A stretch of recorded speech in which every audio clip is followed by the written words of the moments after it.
is all about convenience. Fortunately, Rio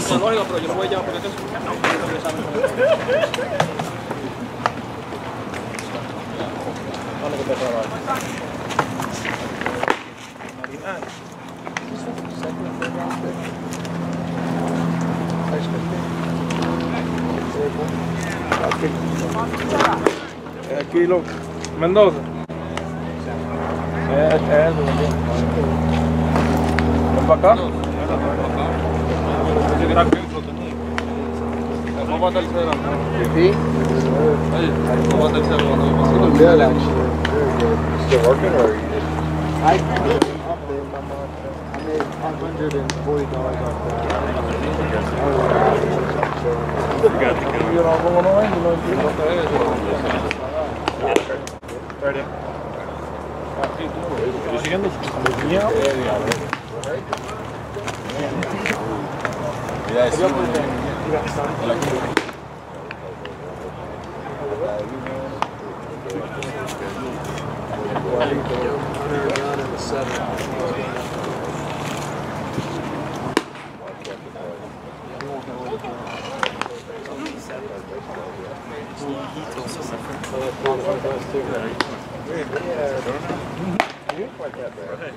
He was at the Serena. He's at the free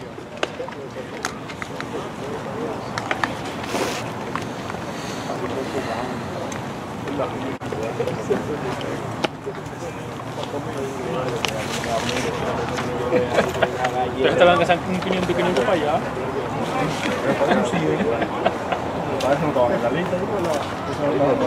Estoy esperando solo más por eso. Eso no está en el currículum. Big first baseman. Just him on the ball. Just him on the ball. 95. Then we faced him. 91. Mike. We were hit. Woo!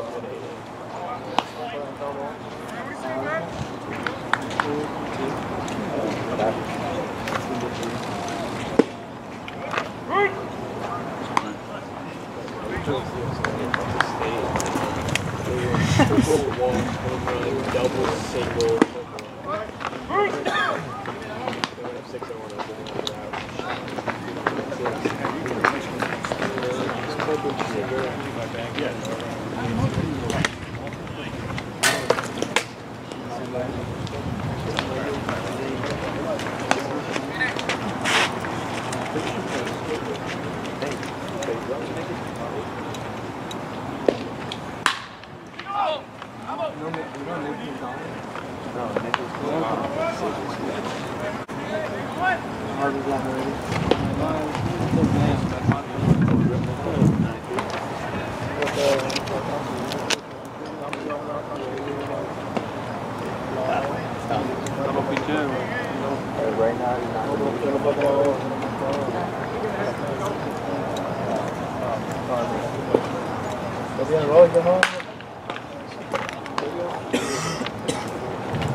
I got it.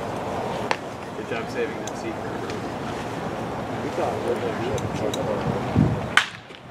Foul!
Very few people let my beard grow. You'll have one like number 63.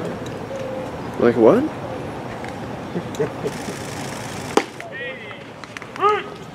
Or 69.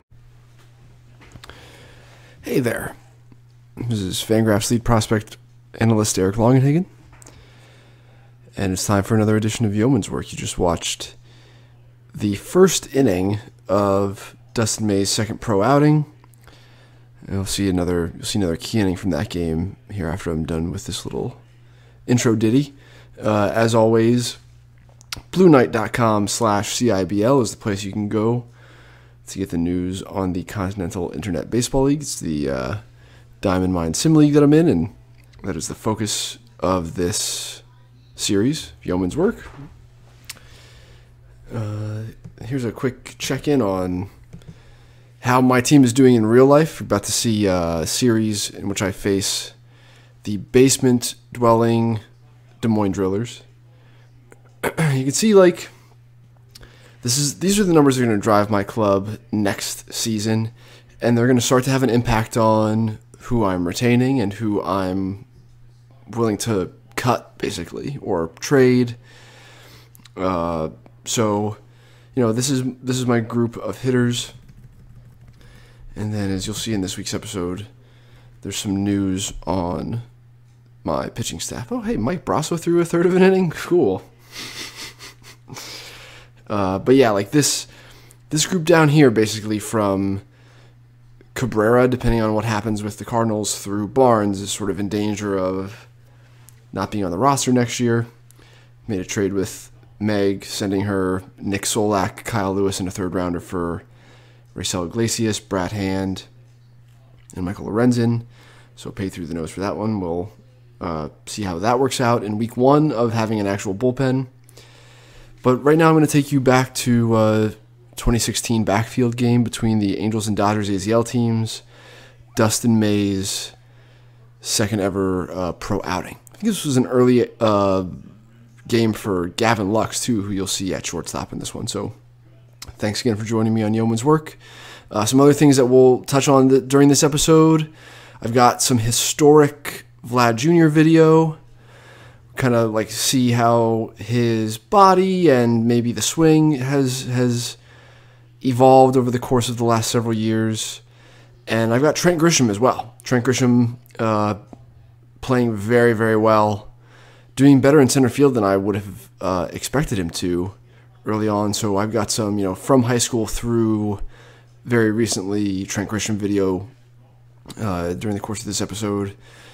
Just, you know, basically free of commentary. Just this is what the progression of these guys over the last 6 or so years has been on their way toward what we're seeing now, which is Grisham exceeding at least my expectations early on in this season, and Vlad kind of falling short to this point with some obvious issues. So thanks again for joining me. Back to the episode.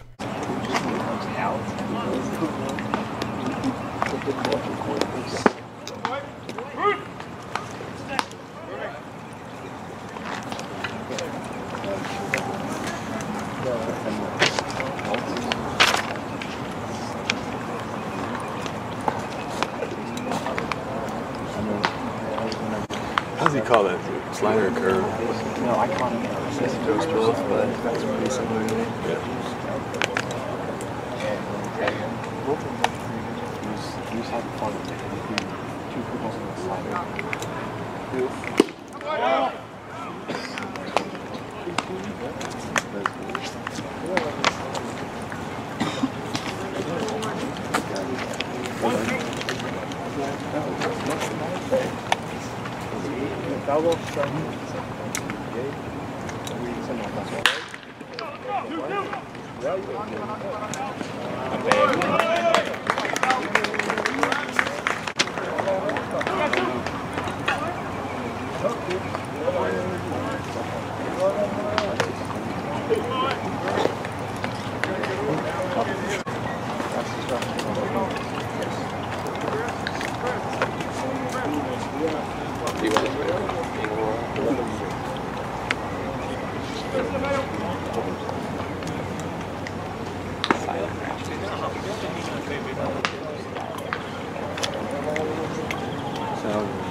Ready? Hey. 21. Last inning. See.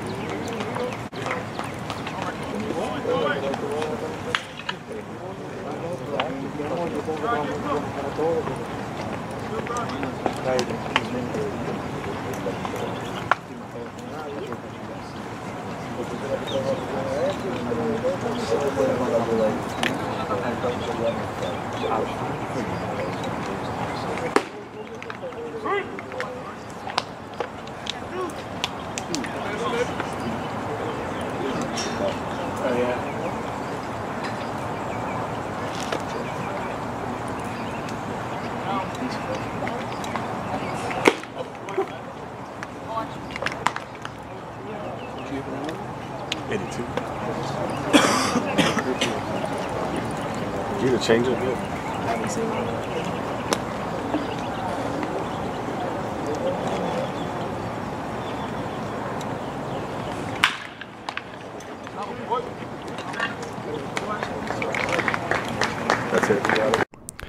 So we've got to do some weird stuff here in this series to try to get by. And it's going to involve starting Sean Newcomb twice in a 6-game series. Basically, because of playing time restrictions, I need to skip James Paxton and German Marquez a time or two the rest of the way. And so I'm just trying to do it against a worse team. And the Drillers are the worst team in the league. Newcomb is the guy to do it with because he's had a terrible start to his actual 2020 season. So now he's looking like someone who I'm not going to keep in the offseason. So it's just time to use up his workload and then move on. So he's going to start in this game for me and in game 6 of this series. So like I said, kind of a tightrope. This is not a good team that I'm playing against, but it is, you know, I've got an oddball situation here with my starting pitcher.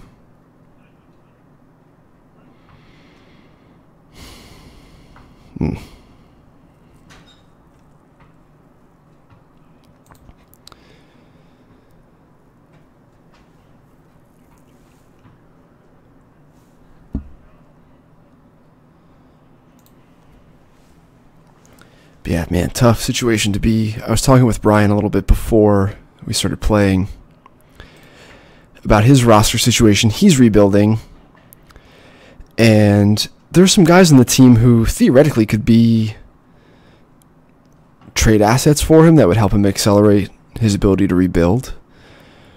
But they haven't had a chance to get any better or do anything in 2020 so far. Cano's been hurt, and you know, Addison Russell has had off-field stuff, and he's out of baseball. Yeah, Chris Iannetta is done, retired. Oh. This is the type of thing I'm worried about with Nuke is, you can see here, like,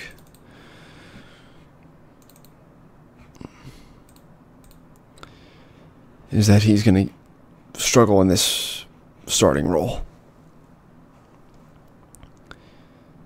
Man. I'm just kind of hoping that we can slug our way to victory in the games that he pitches. Looks like the Suns are going to win. And, yeah, the Grizzlies are up by 20 now as well. So, you can kind of tell when I'm recording this.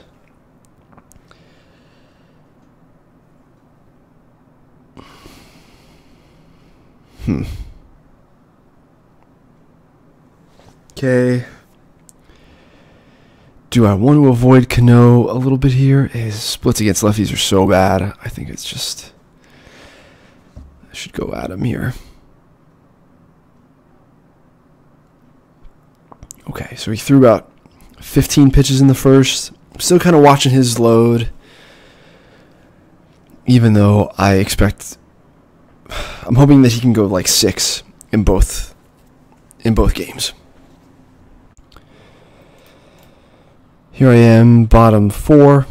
Newcomb's really settled in nice after that rough little first inning where things kind of look scary. He's at 65 pitches through what's about to be 4, hopefully, with Nova here. Okay. Chansey's due up. He comes up here with runners on in this inning, or maybe there's a decision point. You could see the durability ratings here play a role in how he's going to perform deeper in the games. I think the relief durability rating might, oh, I guess Bryan punted on something here. Might impact like back-to-back day performance and that type of thing. But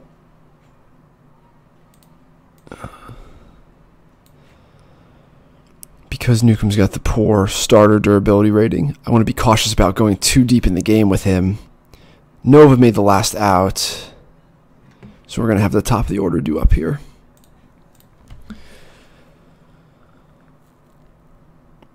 For the first time since I've been putting these out, there's been actual baseball going on where some of these players are generating stock for next season, in essence. Let's see, Melky against lefties here. All right, let's go at him.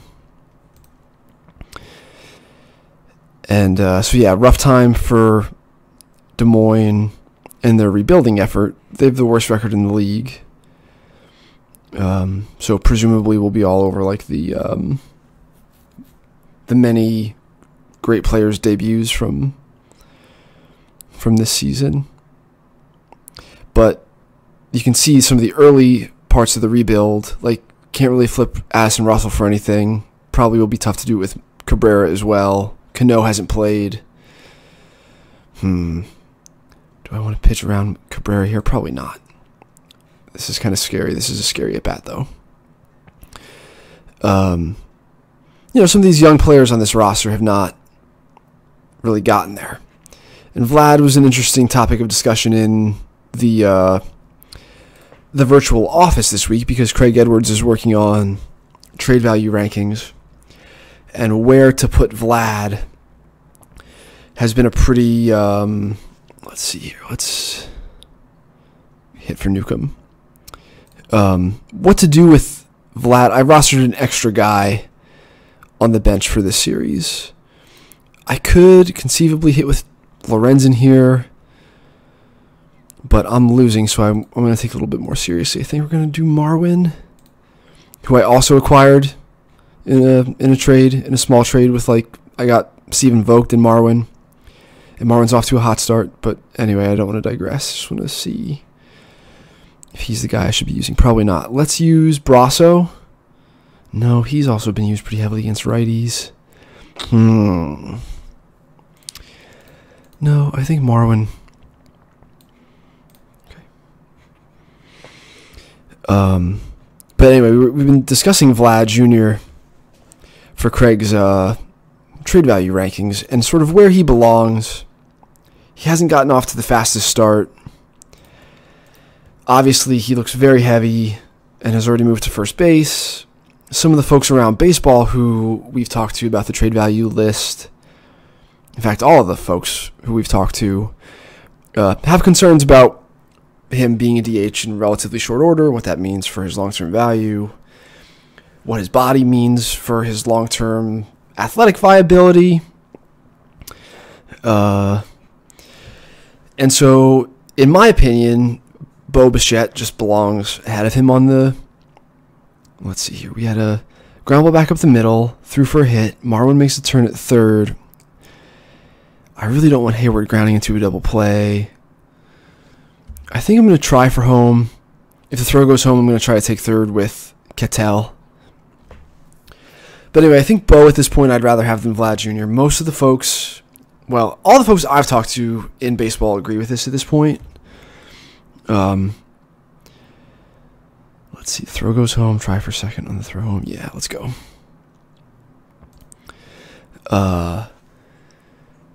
Craig and the other FanGraphs folks have talked to people as well and provided him with their feedback. I'm not sure how unanimous it is, but it is interesting. Bo looks incredible. Defensively at short, he's just, he's okay. He's like a 4 at short, in my opinion. But it plays there. It plays there. And he's incredible as a hitter. Last night, he had that. Gosh, it was like 5 for 5 heading into extras against the Marlins. He has done the reverse physically. When Bo was in high school, it was kind of worrisome. All right, let's see here. It's 1-1. My options are to just stick the pitcher spot still here in the 9-hole, which I think based on how used Gonzalez's playing time is for the year is probably what I'm going to do. If this were, I obviously would not take Chapman out of the game, but if I were down by a couple runs still, I might consider putting the pitcher spot here where Hayward is, and putting Marwin in the corner to give him another AB, just because his offensive numbers are a little bit stronger. Switch hitting stuff is a little bit more stable than Hayward, who's like bad against lefties. But for now, we're gonna, let's go with Lorenzen here. This is why we got him to pitch these middle innings. Yeah, sounds good. Okay.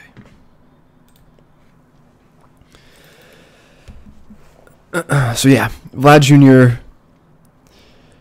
It's not like a give up on this guy situation, but it is, in my mind, undoubtedly a stock down situation. The problems with him lifting the ball. And in general, I am for a more contact diverse baseball, which I think will start to get here. especially as four-man outfields start to become the norm for hitters who hit the ball in the air enough. Just incentivizing contact on the ground and line drives, I think, is going to be big. And I think it's natural that stuff is going to happen defensively. Teams are going to adjust to what hitters' approaches have become. And I think naturally we will start to see a more contact, spray-oriented style of baseball played as it becomes less advantageous to hit the ball in the air. All right, so we've got 4 innings to navigate here. This is what these bullpen pieces were required to do. So we got to win a tight game that we need to win. All these games against bad teams we need to take. I've got this series against the worst team in the league. Next week I play the best team in the league, the Four Peaks Fighting Hops, which made a number of excellent trades over the last 12 months. And it's just like the run differential, they're in a tier of their own. So I'm going to bring my A game next week against Steve and the Hops. But I'm kind of playing some JV stuff this week and just trying to manage my way around it against this bad team. So I've got Des Moines this week, they're bad. The best team in the league next week, and then intermittently then we're back in divisional play. So I will play the team that I'm fighting, one of the other wild card competitors. I'll play twice. In the team that is at the top of my division, I will play twice. So a lot of highly competitive stuff, and we'll get into what some of the other barriers are. Because in addition to these 2 Newcomb starts, and then probably a spot start here and there from other guys, TBD, over the course of the next couple months, still might have to goof around with our catching situation a little bit. And there are still I've got some relievers sort of on the roster fringe for next year who don't have a lot of innings left to give me. Okay, do I want some action here? With Leon and Lorenzen due up, Lorenzen non-zero chance he hits. Let's see. Let's hit and run. See what happens. The pace of this is gone. Okay. So we'll try to get another inning out of Lorenzen here. Stewart's numbers against righties are not so much that I'm scared of him doing something on his own a ton. And then we'll see what happens with the pitcher spot coming up.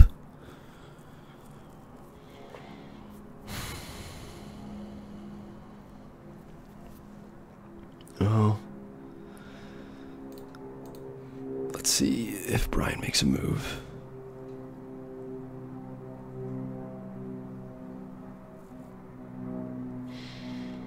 Nope, he's going to let Nova continue.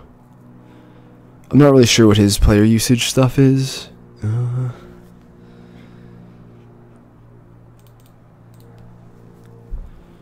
That might be driving his decision to leave Nova in. Okay, how about Melky versus righties? It's definitely better. Is there a 1-out lefty I want to use here? How scared am I of Russell? Not really. Okay. I think I'm going to make a pitching change here. Puck, I've already kind of used all I can against lefties, and his numbers are actually better in this little sample from last year against righties. So I don't think I'm going to do that. Rogers I've used against lefties quite a bit. I think here's the answer. It's either Alvarado or Barnes.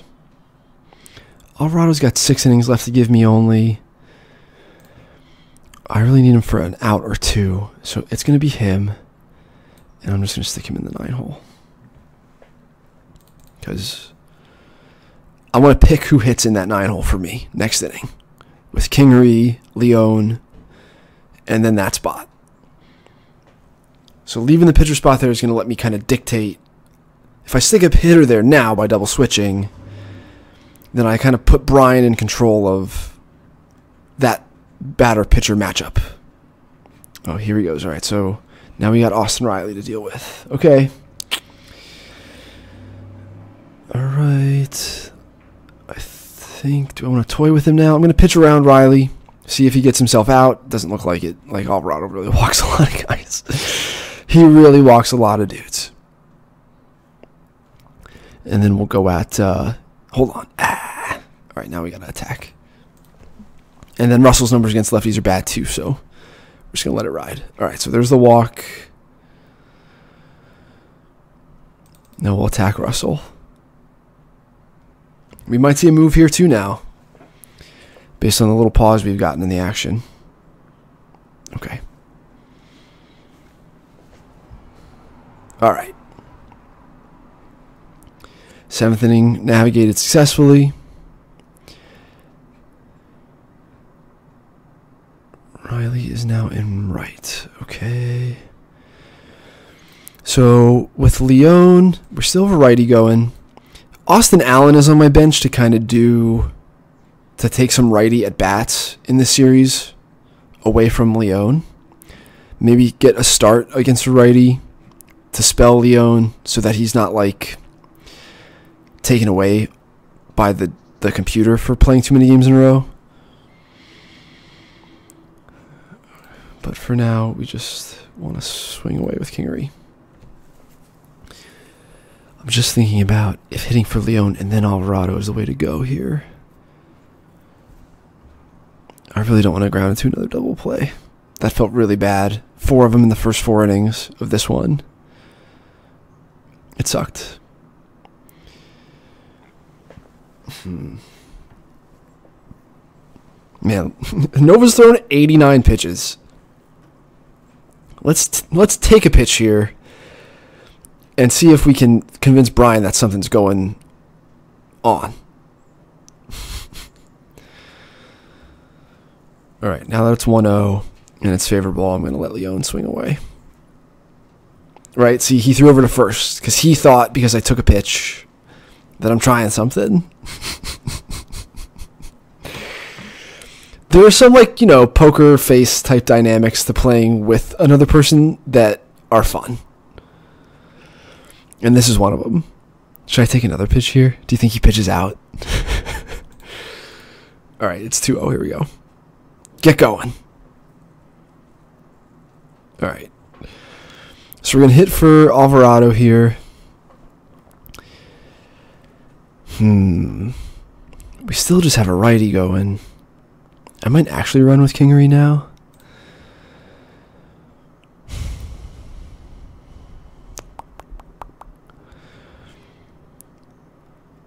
I think Brasso is just our best guy, so let's do it with him. Michael Brasso, by the way, good baseball player. He's one of those players who was never on a prospect list. And if you go as deep as we go at FanGraphs, someone like this we shouldn't miss anyone. If we're doing 60 players deep for the best system,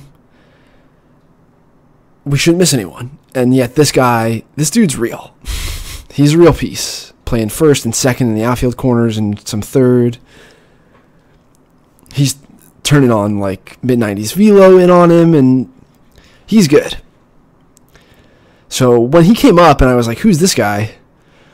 And I was watching, it was clear that I missed.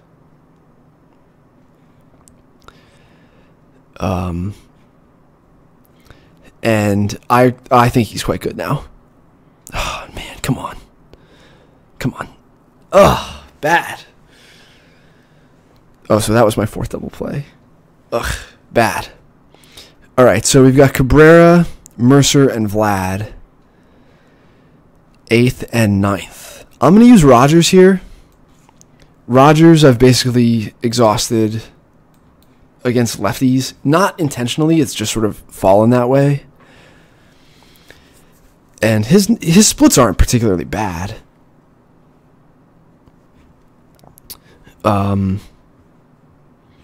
It's just worked out that way. So now the fact that I can kind of do right here and use him in a higher leverage spot, but not kind of screw his ability to face lefties in the future, it's a pretty good spot to use him. All right, let's just get this kid out and get to the 9th inning here and try to win the game.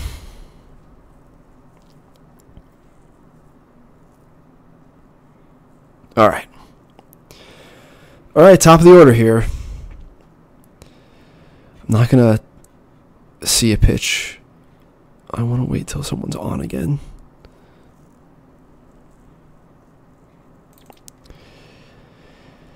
Marte, Hayward. If a lefty comes in here, then Tyler Austin will hit for Hayward. Otherwise, we're going to roll until maybe we get to Adames, and I'd consider making a change.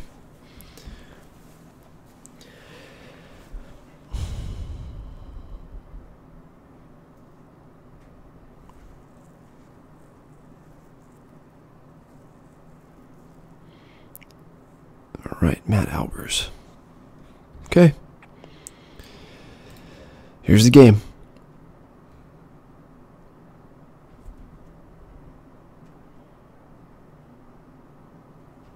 All right, number 1. Number 2.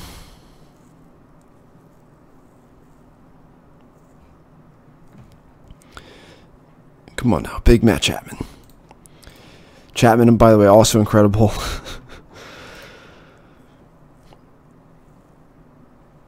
All right, now we gotta not lose the game. John Hicks, numbers versus lefties are better enough that I'm just gonna go with Raisel Iglesias here.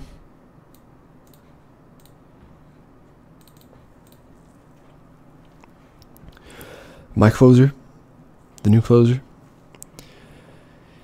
I checked out most of the guys that I had traded for. Well, all 3 of the guys I traded for, except for Lorenzen. I haven't seen Lorenzen throw on TV yet. I know the numbers have been really bad.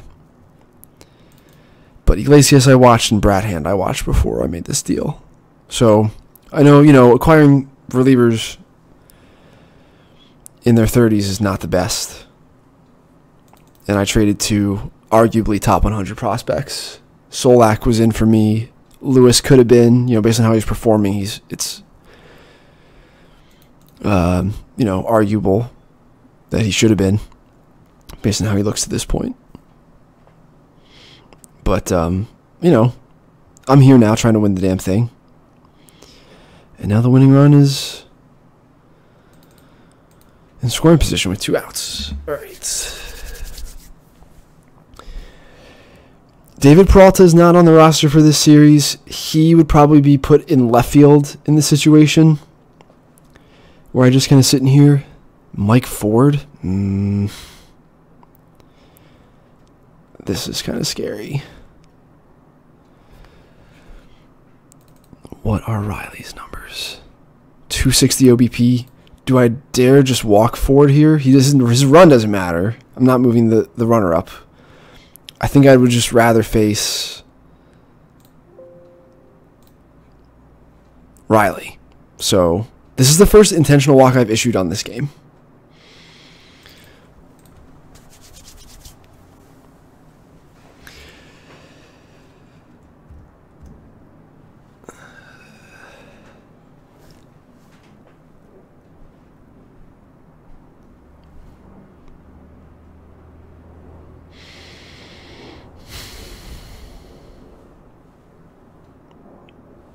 Oh no. Throw. Oh, all right. He's going. Oh, man. All right. Not a great start. Ivan Nova with a gem. And we're down 0-1 in the series to the worst team in the league.